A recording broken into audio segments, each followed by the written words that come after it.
Even though I have a house to keep me private and help with privacy, at the end of the day, where most feel organic is at these spaces.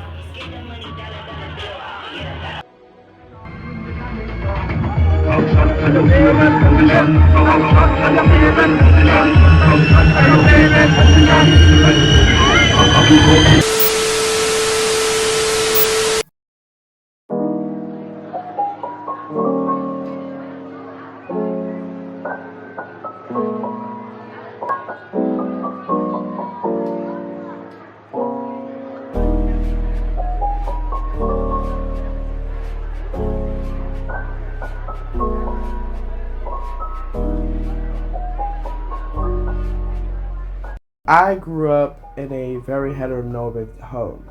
In terms of my upbringing in my childhood, it was always man and woman. When I started to move different schools and move different cities where I started to understand my own identity, it's very hard to have those type of conversations, right? Because they don't feel like that's the way that life should be. And like I said, at the end of the day, love is love. When I first came to London, to me, it was like an escape. I grew up in a city where I wasn't able to express myself truly.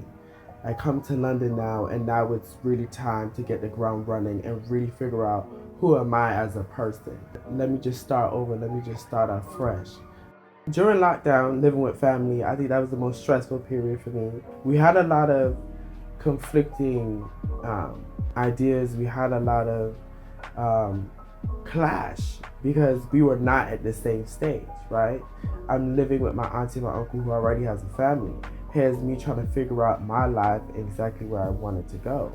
So I knew at one point I was going to have to separate and leave that because I'm still dependent on someone, you know?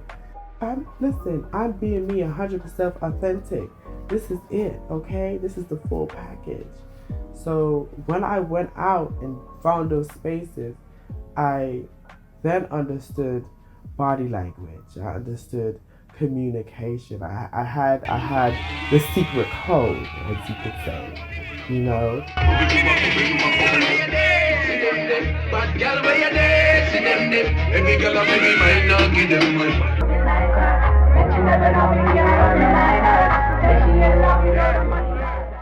But when I went to Dawson Superstore, pause, baby.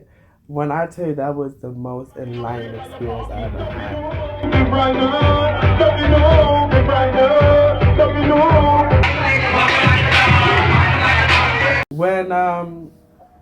When I decided, the reason why I decided to go out to these gay spaces is because I needed to find more of me. Being a Caribbean and hearing and dancing to dance hall music, come on now. I mean, I never felt so appreciated. I never felt so, like, I just felt like my voice was being heard, you know? Because sometimes it's hard to find black queer spaces where they really do appreciate, you know, the music that is for us.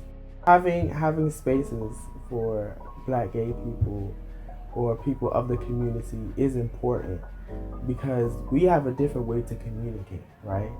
We have a different way of speaking to each other, whether it be for just dance, whether it be to just art, you know? So we need to have those spaces where we can just live our life undisturbed. We need to feel like this is okay for us to let loose. This is okay for us to just be open. This is okay for us to just do what we want to do. No boundaries.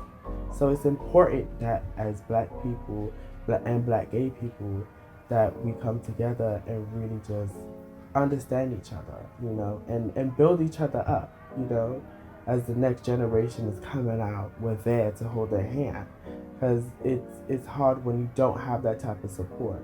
I always think of those people as my second family, right? Yes, I might have gotten support from my mother, and it's always nice to have that type of support. But sometimes you won't find it as much as when you actually go out to these spaces. It's like they want to hear from you. They want to know what you're speaking about. They want to know what you're gonna come to next. You know, they want to feel like if you're going through something, I'm gonna pick you up. You know, and that's the thing as well. That extended family again makes me feel like I'm at home. It just makes me feel like I have that support, which is unlimited. Someone I can go to whenever I feel like I'm lost.